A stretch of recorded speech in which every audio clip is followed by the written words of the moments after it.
Most people lose their free will to those programs, and it's that uncompromising will where you keep training the animal to stay, to get beyond all the cravings, the feelings, the habits of the body, and catch yourself. The best-selling author and host. The #1 health and wellness podcast. On Purpose with Jay Shetty.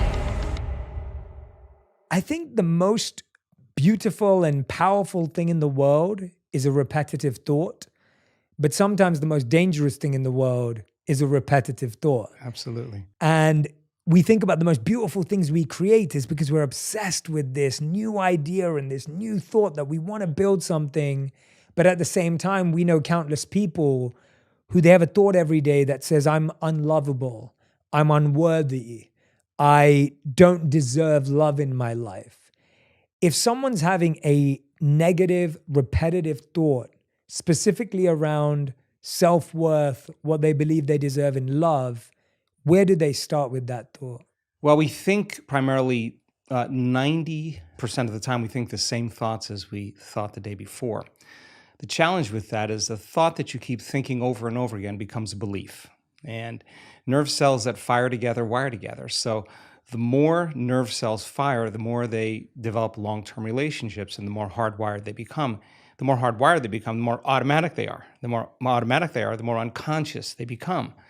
So the process of change really requires becoming conscious of your unconscious thoughts, which means just because you have that thought doesn't necessarily mean it's the truth.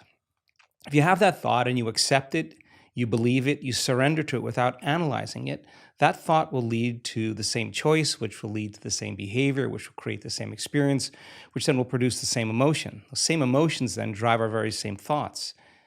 In time, our biology, our neurocircuitry, our neurochemistry, our hormones, and even our gene expression stays the same because we're the same. So in the process of change, when you come up against that unconscious belief and you make it conscious, most people get uncomfortable when they confront that thought. And they're stopping an automatic process. And the body, which has been conditioned to be the mind because it's doing something over and over again, that's a habit, is craving the experience because it wants the emotion associated with it, right? So the thought of being unworthy produces the feeling of being unworthy. That feeling then, when the person feels unworthy, tends to cause the person to think more unworthy thoughts.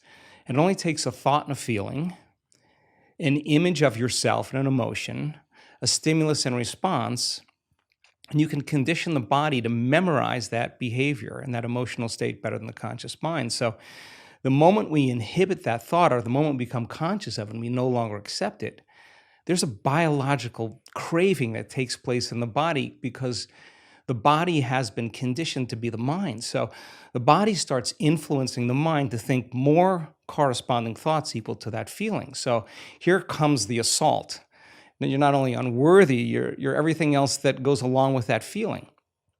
And this is where people have to make up their mind if they truly want to change. Because if you decide to confront that thought and make a different choice, get ready because you're going to feel uncomfortable. It's going to feel unfamiliar. And there's going to be some uncertainty because you're stepping out of familiar territory. You're stepping out of the known and you're stepping into the unknown. Now, this is really when you leave the bleachers and you get on the playing field because the brain immediately looks around in its environment to see if anything's changing because you're changing, and you see that nothing in your world is changing because you actually haven't fully changed yet. So the moment we look for evidence in our life and we don't see it, sooner or later, most people accept that thought, which leads to the same choice, which creates the same behavior, which creates the same experience, that produces the same feeling. And then they say, oh, this feels right to me. No, that feels familiar because you've just returned back to the known self. I think that when people truly want to make up their mind to change and they become so conscious of those unconscious thoughts, they would never go unconscious to them again. That's the moment the body is being reconditioned to a new mind. If you inhibit that choice, that leads to that habit or that behavior. A habit is when you've done something so many times, the body knows how to do it better than the brain. Now you're stopping the body from being on its automation, on autopilot. And if the body's craving the feeling of unworthiness and you're stopping the body from feeling that way, and you're aware in your life how you speak, You're aware in your life how you're feeling, and you're checking in, you're saying, do I really want to feel this way? This is that river of change where you're going from the old self to the new self. So it makes sense then.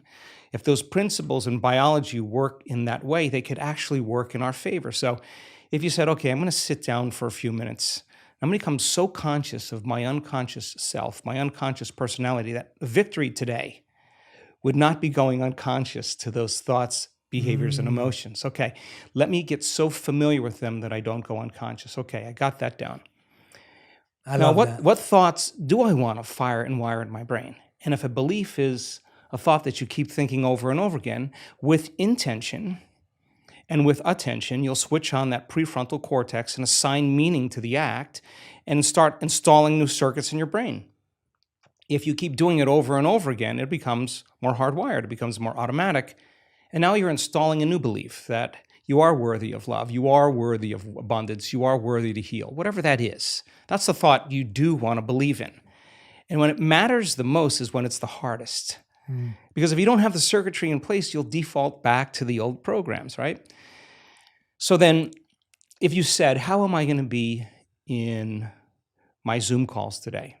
How am I going to be in traffic today? How am I going to be with my ex, my coworkers? And you started thinking about and rehearsing how you were going to act in certain situations. The brain actually doesn't know the difference between the real life experience and what you're imagining. The research on mental rehearsal shows that the brain will look like in time that it's already had the experience and it's vacant of the experience. Now, keep firing and wiring those circuits and you're going to begin to behave that way.